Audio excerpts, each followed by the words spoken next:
You're listening to the Third Watch update for December 19th, 2016. Of course, the headline news is the electoral vote that will be the finality to the election of 2016. So we'll be watching these things that are trending on social media news. Really, what we're doing is we're just going to call this viral news um, because so much of the news is being outed as fake news. We don't want to do that. We're just following what's trending on social media. So, trending social media news. Topics like this and many things outside of that, of course. The weather has been very much the concern for those who live in the Midwest, all the way up through the East Coast, Northeast, and down south, and regions that will be affected. But the most important concern about this weather watch, which I consider that's really what we do, is we're watching these events and we're watching weather events, and they're both simultaneously happening. And I think there's a lot of focus being made with social media news, and we overlook really the space weather news. And what a lot of people don't understand is about the second wave. And there was a wave of energy that occurred in 2004, I believe, I'm sorry if I say this wrong, 2006, when the Indonesian earthquake occurred, and that was when the historic tsunami that killed 250,000 people throughout the region of Indonesia on up to Sri Lanka, and those images were hard to ignore. So space weather is obviously one of the biggest concerns. And what people don't know about the second wave, I'll put it in the link below for more information. You should follow up on it.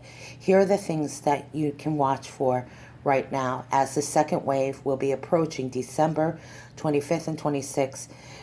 Now, I don't know the relevance of how serious these weather events will be, because we've really not had a wave of energy like this. Unlike the first one, this is supposed to be more powerful. And I don't know, but so many people who watch these on the SOD cameras and satellite cameras are warning that there are going to be some major weather events. And what we're seeing right now is called the polar vortex, which is very much what that is and more. Now, a lot of people ask, what is straight line winds? Well, just think of a tornado going sideways, and you can almost get a better picture of what that looks like.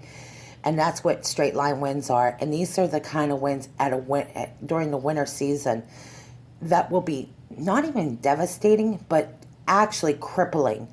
And we can't ignore that there was a tilt in the Earth's atmosphere axis after the first major earthquake that occurred in Japan, Fukushima, namely, to think of that and all the other eruptions that are occurring simultaneously. Volcanic eruptions, one of the bigger signs of this wave of energy. Of course, people want to know, what exactly does that mean? How does this look? Well, when there's more pressure on the stratosphere in between the magnetosphere, which is really the outer layer of Earth. It's like the first heaven, as they would call it. This compression, which changes mood, behavior, psychological behavior, all these things. These are like really what they'll be looking for, changes in just attitudes and opinions, and you can see it. Actually, sometimes we blame a lot of ourselves on this, but the extremes, ups and downs, the depression that we once understood as just normal changes, seasons, this is going to be much different. It'll be probably deeper and worse, and this is what they call, I think, a dark time, a really dark time, because of the changes in the atmosphere, which really, I think you can connect it to a lot of other things. I'm going to put a lot more information below. You can follow it for yourself. I really am concerned that a lot of people, like myself, we get very forgetful. It's a lot to try to keep up with. That's why I don't want to really make these reports too long. The additional information will help support some of this information. I really can't verify a lot of this unless I have other links to support it. Otherwise, I'm just going to be one of those people following that fake news category, which I really don't even know what that really means. We're just trying to get a better understanding of what to expect. But, because the economic changes has been so difficult for so long, which a lot of times the news media doesn't report the real changes that are happening. I mean, I can tell you the best way for people to prepare for this is start getting into a dialogue with friends and family and at least try to approach this topic maybe from the standpoint that there are space weather events that really are affecting the weather on Earth. It's pretty obvious for those people who have already been through real major weather events, like in the case of Louisiana, on through parts of Texas, and just really, it's really not hard to talk about this because if you look at what happened to Tennessee just recently with the fires, which looks like it could have been sabotage and that's from what I understand, two teens set that fire. But it's obvious that we're no stranger to disaster. It's just we got to be that much more better to prepare and communicate about it.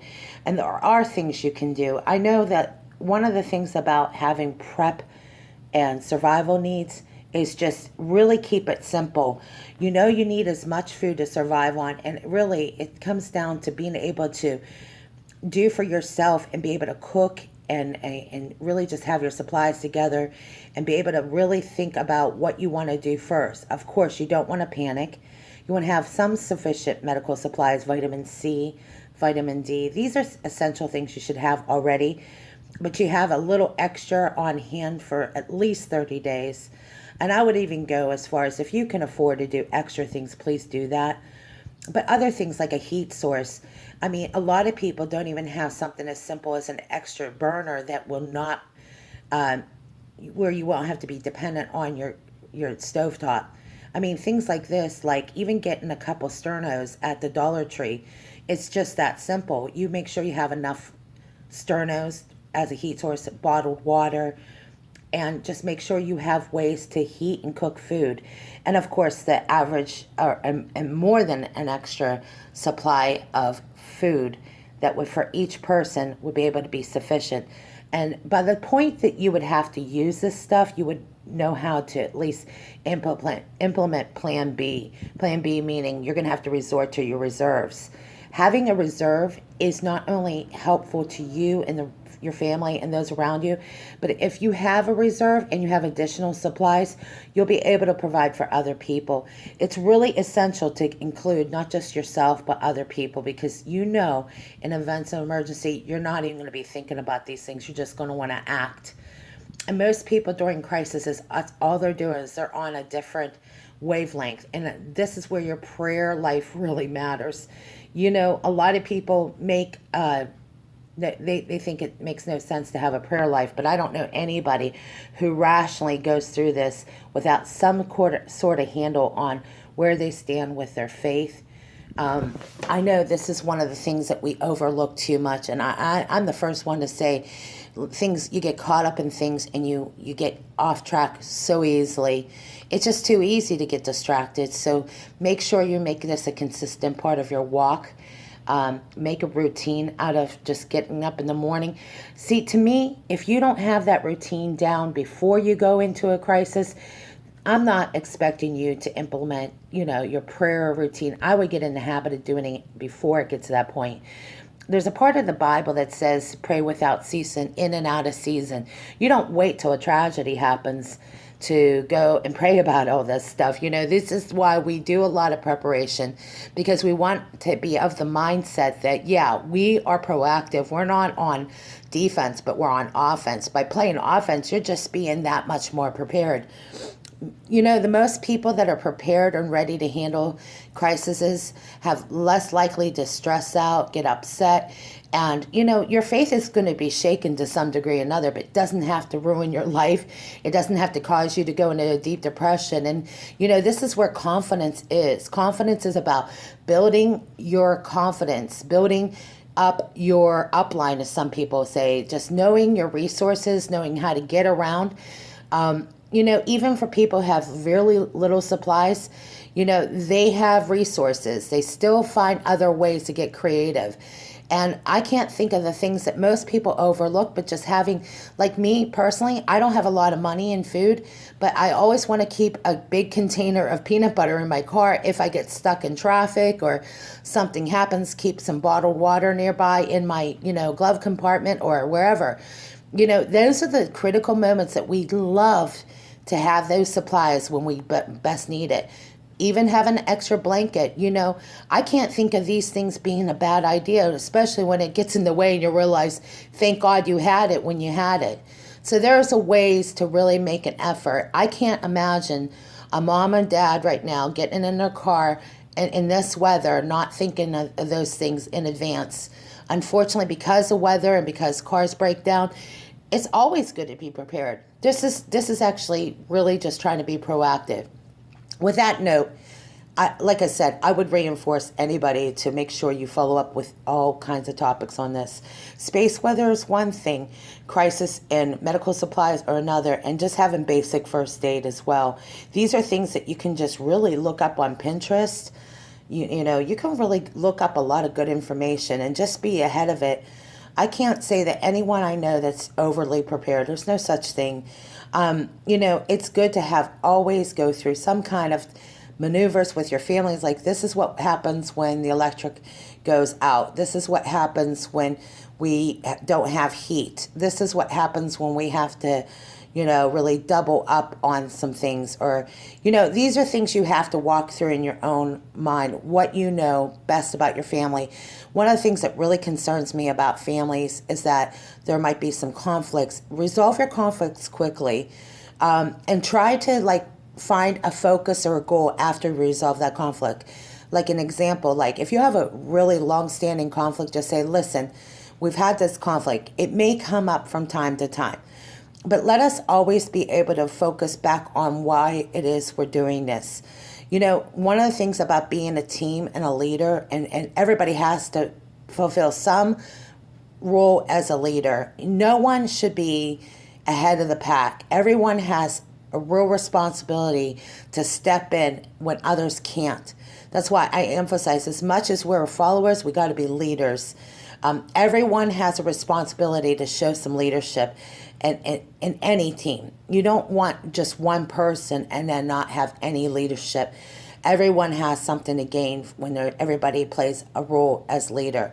So there are ways and methods for people to do walkthroughs, do role playing, just sitting down on a Sunday night when family, just call a family meeting and say, listen, there's some things that we really like to go through and talk out. And one of the concerns is how prepared we are for a serious weather event or a flood or a disaster.